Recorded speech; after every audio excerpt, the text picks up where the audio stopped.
Hello.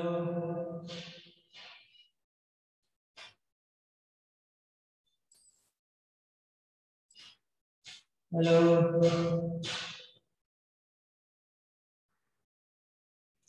Good afternoon everybody. Good afternoon, sir. Good afternoon. Am I audible to everyone? Yes, sir. अच्छा, okay.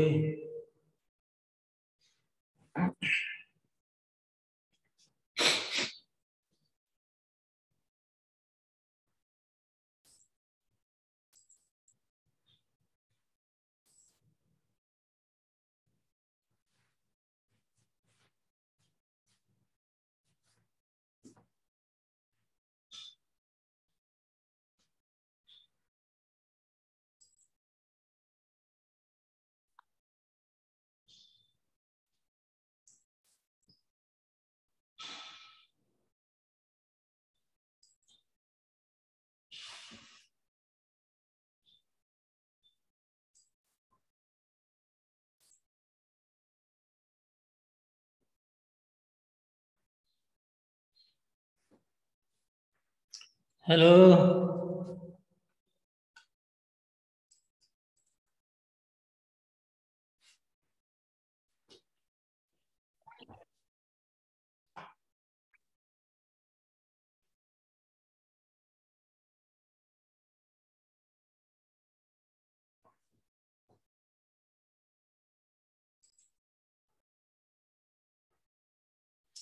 Okay, तो आज बच्चों देखो शुरू करते हैं हम लोग types of enthalpy. Types of enthalpy के बारे में आज हम पढ़ेंगे। तो जैसा जैसा मैं पढ़ूं और जैसे जैसे मैं ब्लैक बोर्ड में नोट करूं तो सब लोग नोट करने की कोशिश कीजिएगा, ठीक है? And I hope that you will get everything clear, ठीक है? तो जैसे हम इंथैल्पीज की बात करते हैं तो इंथैल्पी क्या होती है ये तो हम पहले समझ चुके हैं। अब ये कितनी तरह की होती है ये हमको इस सिनेरियो में समझना है। जैसे कि एक है इंथैल्पी ऑफ रिएक्शन, तो मैं यहाँ पर लिख रहा हूँ जैसे कि ये इंथैल्पी ऑफ रिएक्शन, किसी भी रिएक्शन की जो इंथैल्पी होती है वो क्या होती है, ठीक है? तो अगर हम किसी भी रिएक्शन की इंथैल्पी की बात करेंगे तो पहले इसका साइन क्या होगा, इसको कैसे हम डिनोट करेंगे, पहले हम ये देखते हैं। तो इसमें हम क्या देखते हैं, जैसे इंथैल्पी का साइन तो सबको पता है कि होता है एच, ये एच होता है। और चेंज इन इंथैल्पी जो हम लिखते हैं तो इसके पहले डेल्टा लगा देते हैं। अब ये चूंकि रिएक्शन की इंथैल्पी है इसलिए यहाँ पर हम आर लगा दें, तो डेल्टा आर एच जो हम लिखेंगे तो ये हो जाएगा रिएक्शन फॉर इंथैल्पी, या आप कह सकते हैं इंथैल्पी ऑफ रिएक्शन। यानी किसी भी रिएक्शन, जब कोई भी रिएक्शन जब होती है तो उसमें इंथैल्पी चेंज कितना होता है ये हम इसके द्वारा समझ सकते हैं। तो इसको देखो कैसे लिखते हैं जरा ये समझिए। तो जरा इसको देखिए, हम पहले लिखें डेल्टा आर एच, ठीक है? यानी reaction of enthalpy equal to, यहाँ देखिए हम लिखते हैं sum of enthalpies of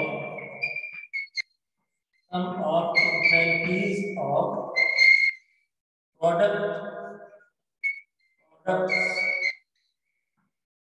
minus sum of enthalpies of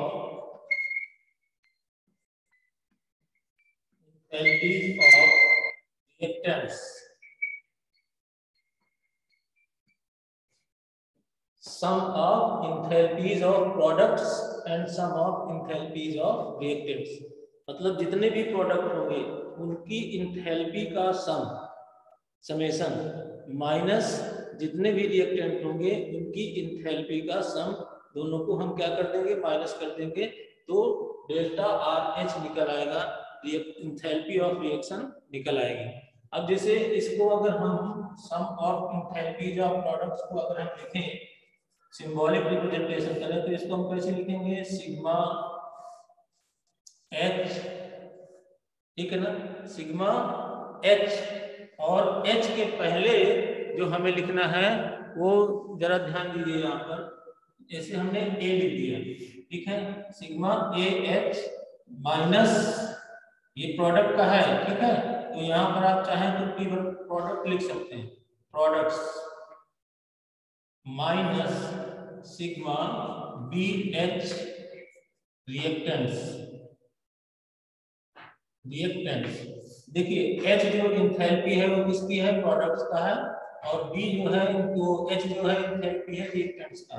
इस साइड में एच जो है प्रोडक्ट का और इस साइड में एच जो है रिएक्टेंट्स का। रिएक्टेंट्स एक से ज्यादा हो सकते हैं, प्रोडक्ट एक से ज्यादा हो सकते हैं, तो उन सभी का हमको प्लस करना है, ठीक है। अब यहाँ पर जो ए लगा हुआ है, आप सोचोगे कि ए और बी क्या है, तो मैं ये कहूंगा कि जो ए और बी है ये स्टोइकियोमेट्रिक कोएफिशिएंट है। ए और बी क्या है? ए या बी जो है क्या है? स्टोइकियोमेट्रिक कोएफिशिएंट, स्टोइकियोमेट्रिक कोएफिशिएंट, ठीक है। A and B are stoichiometric coefficient. अब आप सोचोगे कि स्टोइकियोमेट्रिक कोएफिशिएंट क्या है, तो देखिए मैं इसको एक रिएक्शन लिख के बता रहा हूँ। जैसे मान लीजिए हमने यहाँ पर लिखा CH4 plus CO2, CH4 plus O2 लिखते हैं, CH4 प्लस 2O2 जैसे मान लीजिए हमने लिखा। अब इसको हमने बनाया रिएक्शन है तो क्या बनेगा? जैसे CO2 बन जाएगा प्लस 2H2O बन जाएगा, माइनस यहाँ पे लिखेंगे इसकी जो वैल्यू होती है चेंज इन एंथैल्पी की, इसमें दिया हुआ नहीं है, लेकिन यहाँ पर हम इसकी जो है टोटल जो एंथैल्पी चेंज हुआ डेल्टा आरएच की वैल्यू को हम बाद में लिखते हैं, तो यहाँ पर हमने लिखा है। अब देखिए अगर हमको यहाँ पर सम ऑफ एंथैल्पीज ऑफ प्रोडक्ट लिखना हो और सम ऑफ एंथैल्पीज ऑफ रिएक्टेंट्स लिखना हो तो हम कैसे लिखेंगे? जैसे मान लीजिए ये प्रोडक्ट साइड है, तो पहले हमने लिखा है यहाँ पर एच एम, एम जो हमने लिखा है मोलर एंथैल्पी के लिए लिखा है, एम जो हमने लिखा वो किस लिए लिखा है? मोलर एंथैल्पी के लिए लिखा है, एच एम। अब जो है पहला है हमारे पास क्या? CO2, तो यहाँ पर हमने ब्रैकेट में लिख दिया CO2 और कॉमा लगा के लिख दिया, जैसे गैस है तो हमने लिख दिया गैस, ठीक है। अब यहाँ पर एक ये साइन जो हो जाएगा प्लस का 2S2O का, ये प्रोडक्ट दो है, एक ये है और दूसरा ये है, तो यहाँ पर हो जाएगा तो इसको हम लिखेंगे हो जाएगा 2, क्योंकि यहाँ पर स्टोइकियोमेट्रिक कोएफिशिएंट क्या है? 2। जो मॉलिक्यूल की जो पहले टर्म में लगा रहता है, नंबर जो लगा रहता है उसको हम बोलते हैं स्टोइकियोमेट्रिक कोएफिशिएंट, ठीक है। तो यहाँ पर 2 लिखा और ब्रैकेट में हमने लिखा क्या? H2O, ये क्या है? लिक्विड है, ठीक है, तो ये हमने लिख दिया, ठीक है। अब यहाँ पर हमने लगाया माइनस का साइन, अब हमको रिएक्टेंट्स का लिखना है, तो रिएक्टेंट्स कौन सा है हमारे पास? CH4 है, और ये क्या है? गैस है, तो इसको हमने गैस लिख दिया, इसके पहले कोई स्टोइकियोमेट्रिक कोएफिशिएंट नहीं है तो हमने यहाँ नहीं लिखा, प्लस 2O2 है, तो यहाँ पर स्टोइकियोमेट्रिक कोएफिशिएंट क्या है? 2, ठीक है, तो यहाँ पर 2 लिख दिया और यहाँ पर क्या है? O2, और ये क्या है? गैस, यहाँ पर हमने गैस लिख दिया। ये जो दोनों की वैल्यू है ये क्या है? मोलर वैल्यू है, HM वैल्यू है, इसका मोलर इंथैल्पी है, क्या है? मोलर इंथैल्पी है, ठीक है। यहाँ पर जो स्टोइकियोमेट्रिक कोएफिशिएंट आप समझ में आ गया, ये स्टोइकियोमेट्रिक कोएफिशिएंट है, यहाँ पर 1 होना चाहिए तो नहीं लिखा हुआ है, हिडन है। ये मोलर, ये जो है स्टोइकियोमेट्रिक कोएफिशिएंट है, यहाँ ये स्टोइकियोमेट्रिक कोएफिशिएंट है और यहाँ पर ये स्टोइकियोमेट्रिक कोएफिशिएंट है। अगर इसके पहले 1 लिखा हुआ है, नहीं लिखा है तो हम मान लेते हैं कि ये लिखा हुआ है। अब ये जो है टोटल वैल्यू, अगर क्वेश्चन में टोटल वैल्यू H2O की दिया हुआ है कि इसकी मोलर एंथैल्पी कितनी है, इसकी मोलर एंथैल्पी कितनी है, इसकी मोलर एंथैल्पी दिस एंड इसकी मोलर एंथैल्पी इज दिस, तो तो यहाँ पर लिख के उसको हमने क्या कर दिया, स्टोइकियोमेट्रिक कोएफिशिएंट से मल्टीप्लाई कर दिया, और मल्टीप्लाई करने के बाद दोनों को माइनस कर दिया। जब माइनस करके जो वैल्यू आएगी वो हमारा होगा डेल्टा आर एच, यानी इंथैल्पी ऑफ रिएक्शन। तो मेरी समझ में आ गया होगा। मैं एक बार माइक के पास बोल देता हूँ। इंथैल्पी ऑफ रिएक्शन को हम डिनोट करते हैं डेल्टा आर एच से। अब delta R H will be equal to sum of enthalpies of product minus sum of enthalpies of reactants. अब sum of enthalpies of product को अगर हम लिखेंगे तो ये हो जाएगा sigma A H of products minus sigma B H of reactants, जहां पर सिग्मा जो है क्या है, यूज्ड फॉर समेशन। सिग्मा को हम किसके लिए यूज करते हैं, समेशन के लिए, यानी कि प्लस करने के लिए। और ए और बी क्या है, A and B are stoichiometric coefficient of products and reactants. हाँ, इसमें कंडीशन एक ये है कि रिएक्शन जो हम यूज कर रहे हो वो बैलेंस्ड इक्वेशन हो। जैसे ये जो हमने रिएक्शन लिखा है ये कैसी रिएक्शन है, बैलेंस्ड इक्वेशन है। जब रिएक्शन बैलेंस्ड होगी तो उसमें डेल्टा आर एच की वैल्यू हम निकाल सकते हैं। तो इंथैल्पीज में जो पहला काइंड है वो कौन सा है, इंथैल्पी ऑफ रिएक्शन या डेल्टा आर एच। अब हम बात करते हैं एक नए टर्म की, जिसको कहते हैं standard enthalpy. Standard enthalpy, standard enthalpy. इस टर्म को देखिए क्या लिखा हुआ है इसमें, स्टैंडर्ड इंथैल्पी। तो इंथैल्पी तो पहले से है, एक नया टर्म आ गया है स्टैंडर्ड। तो स्टैंडर्ड को हम रिप्रेजेंट कैसे करेंगे, पहले बात ये देखना है। जैसे मान लीजिए हम डेल्टा एच पहले से लिखते हैं, ये है चेंज इन इंथैल्पी।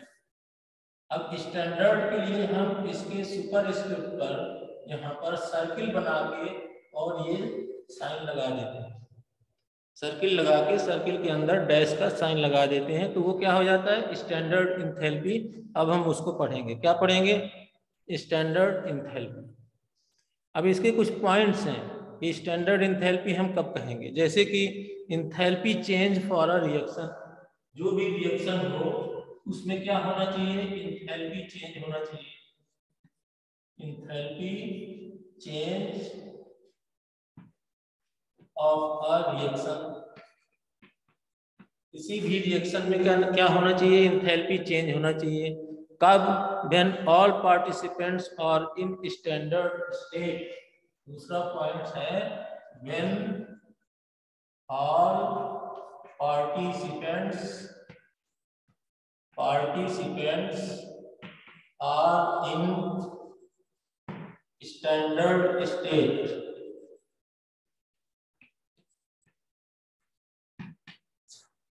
मतलब इसमें इंथैल्पी चेंज रिएक्शन की हम मेजर करेंगे, लेकिन कब मेजर करेंगे, जब रिएक्शन के जितने भी पार्टिसिपेंट्स हैं वो किसमें होने चाहिए, स्टैंडर्ड स्टेट में होने चाहिए। स्टैंडर्ड स्टेट का मतलब है क्या, ये भी जानना चाहिए कि स्टैंडर्ड स्टेट क्या है। तो इसका मतलब है कि जो भी पार्टिसिपेंट्स हैं वो प्योर फॉर्म में होने चाहिए। किस फॉर्म में होने चाहिए, प्योर फॉर्म में होने चाहिए। और स्टैंडर्ड स्टेट का मतलब क्या है, जो टेम्परेचर हो वो स्टैंडर्ड टेम्परेचर हो, स्टैंडर्ड टेम्परेचर हो, और जो प्रेशर हो वो स्टैंडर्ड प्रेशर हो, स्टैंडर्ड प्रेशर हो। यानी जो रिएक्शन हो वो क्या हो, स्टैंडर्ड टेम्परेचर पर हो, और जो प्रेशर हो वो स्टैंडर्ड प्रेशर हो, 1 बार हो, ठीक है। और दूसरा प्योर फॉर्म में सबस्टेंस को होना चाहिए। सबस्टेंस को किस में होना चाहिए, प्योर फॉर्म में होना चाहिए। प्योर फॉर्म का मतलब क्या है भाई, जैसे आयरन है तो आयरन को हम किससे लिखते हैं, Fe से लिखते हैं, और ये सॉलिड स्टेट में ही प्योर फॉर्म में रहता है। जैसे ऑक्सीजन है वो O2 है ना, Cl2 है, क्लोरीन है। अब ये जो है किसमें होना चाहिए, प्योर फॉर्म में होने चाहिए, इसमें किसी तरह से इम्प्योर नहीं होने चाहिए। और दूसरी चीज ये है कांस्टेंट टेम्परेचर में, या कह लीजिए आप स्पेसिफिक टेम्परेचर पर और स्टैंडर्ड प्रेशर में होना चाहिए, ठीक है, तब हम उस स्टेट में कहेंगे कि जो इंथैल्पी चेंज हम कैलकुलेट कर रहे हैं वो है स्टैंडर्ड इंथैल्पी ऑफ रिएक्शन।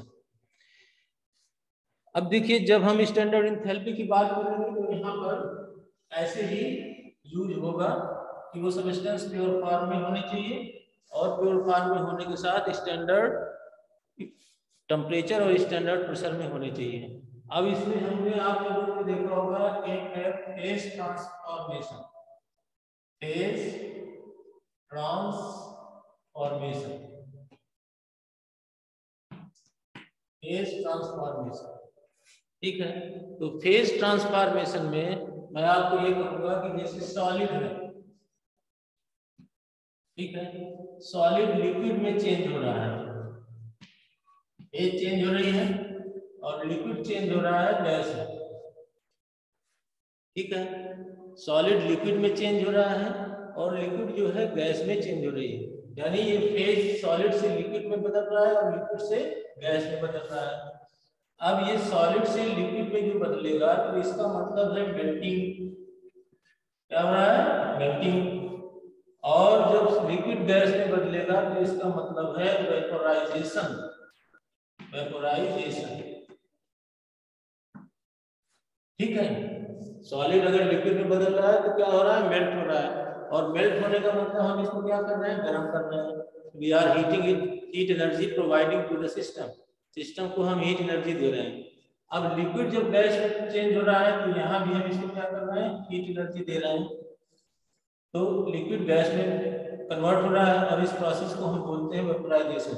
हम पहले से जानते हैं ये सब। और सॉलिड अगर डायरेक्टली गैस में चेंज हो रहा है without taking the stage of liquid, तो इसको हम बोलते हैं, अगर सॉलिड सीधे गैस में कन्वर्ट हो रहा है बिना लिक्विड के स्टेट को अटेंड किए हुए, तब हम उसको हम बोल देंगे क्या? सब्लिमेशन। सब्लिमेशन, सब्लिमेशन, ठीक है ना। तो हमारे पास यहाँ पर अगर फेज ट्रांसफॉर्मेशन करना है तो इतनी सारी चीजें हैं कि सॉलिड लिक्विड में बदलेगा, लिक्विड गैस में बदलेगा, या सॉलिड सीधे जो है गैस में कन्वर्ट हो जाएगा, ठीक है।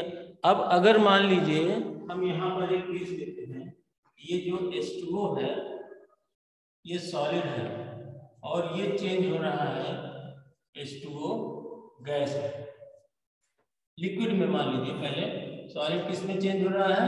लिक्विड में। H2O सॉलिड है और ये चेंज हो रहा है H2O लिक्विड। तो यहाँ पर जो मेल्टिंग हो रही है इस प्रोसेस को हम बोलते हैं फ्यूजन। इस प्रोसेस को क्या बोलते हैं? फ्यूजन।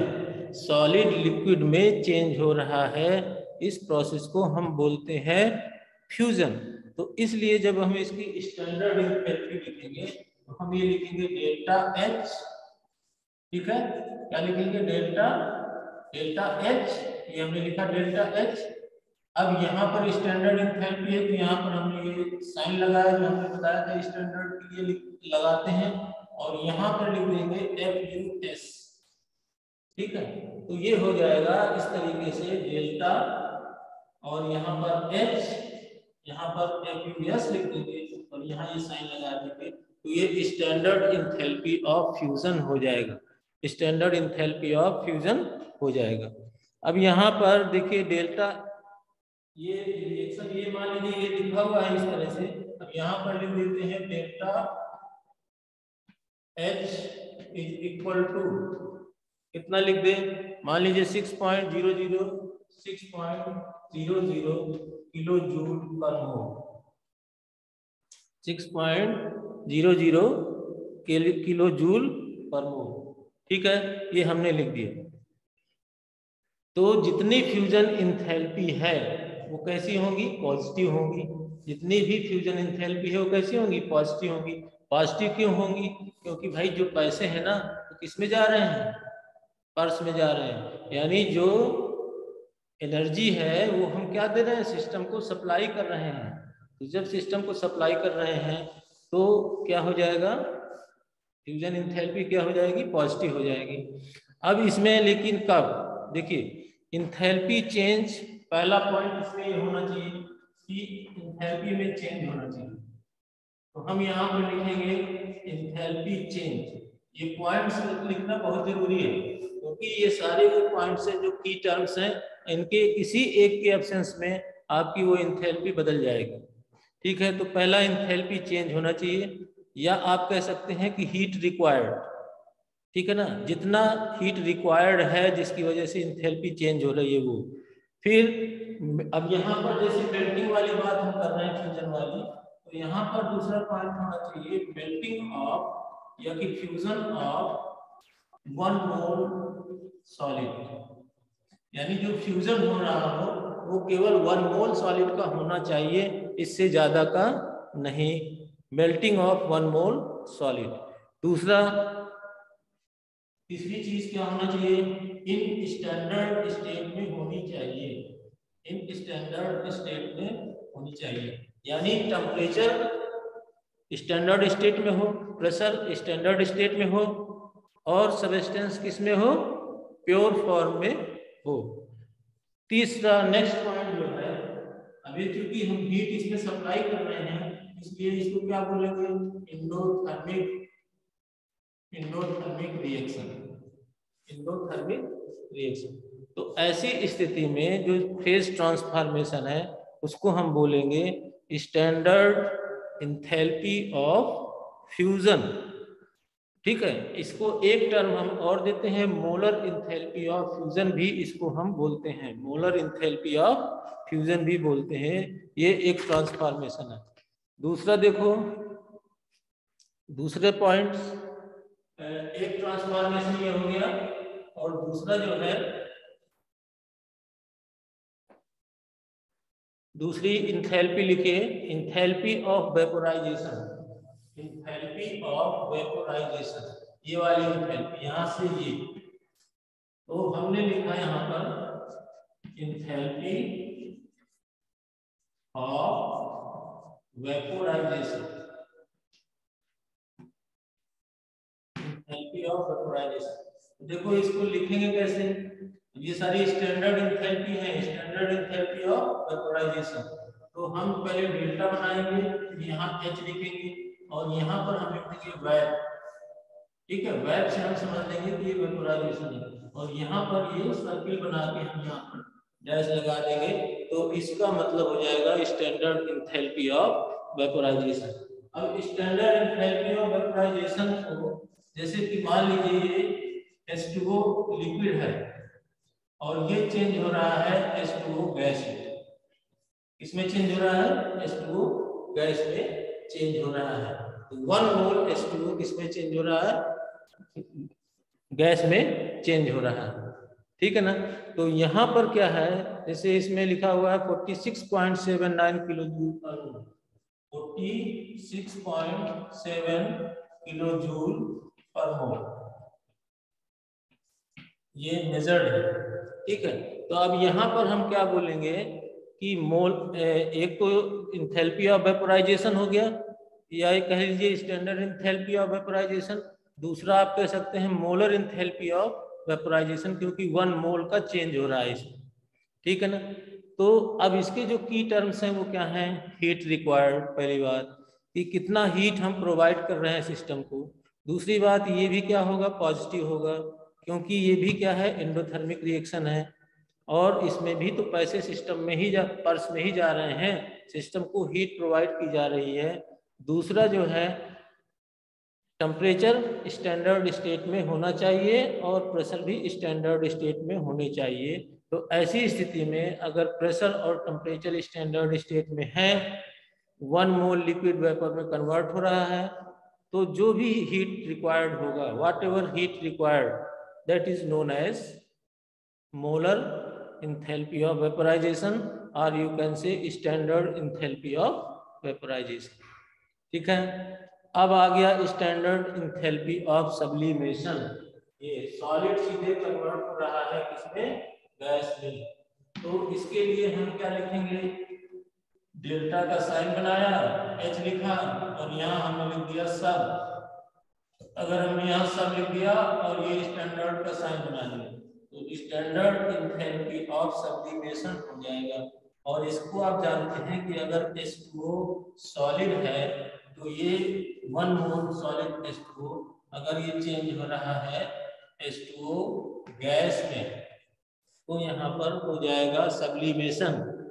और इस सब्लिमेशन के भी वही पॉइंट्स हैं कि पहला तो चेंज इन एंथैल्पी होना चाहिए, मतलब कि कितनी हीट रिक्वायर्ड है 1 मोल सॉलिड को कन्वर्ट करने के लिए, किसमें, गैस में, और स्टैंडर्ड टेम्परेचर और प्रेशर पर।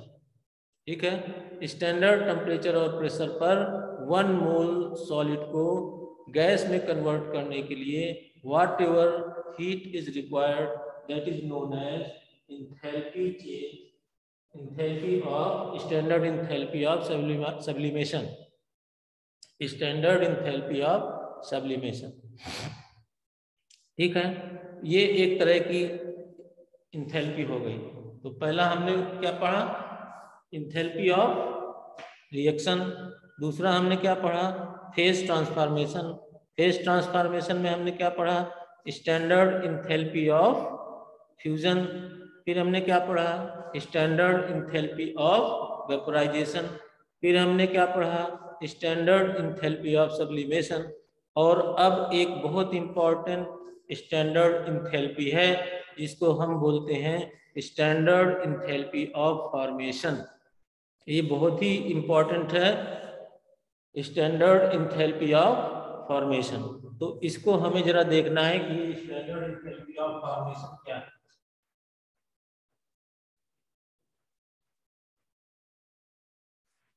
यहां हमने लिखा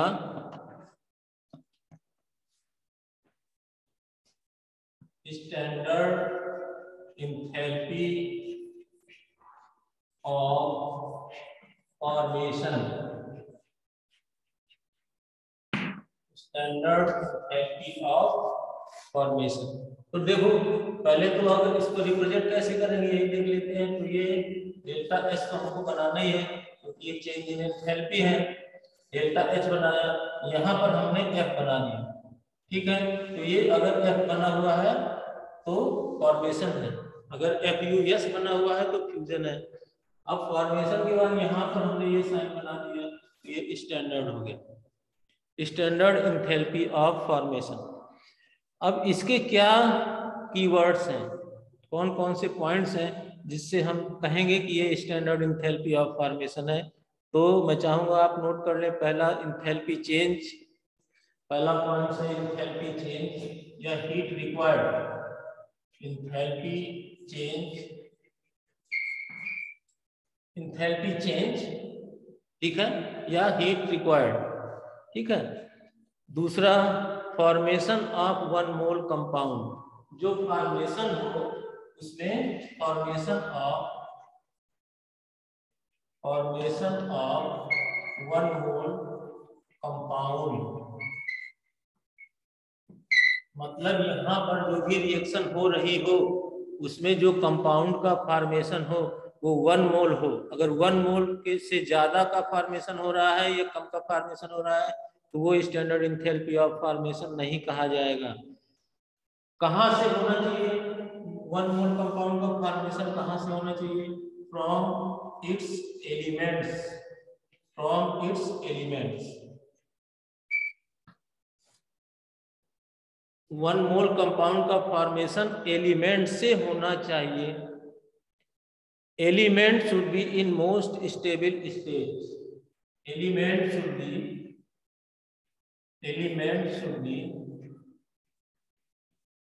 in most stable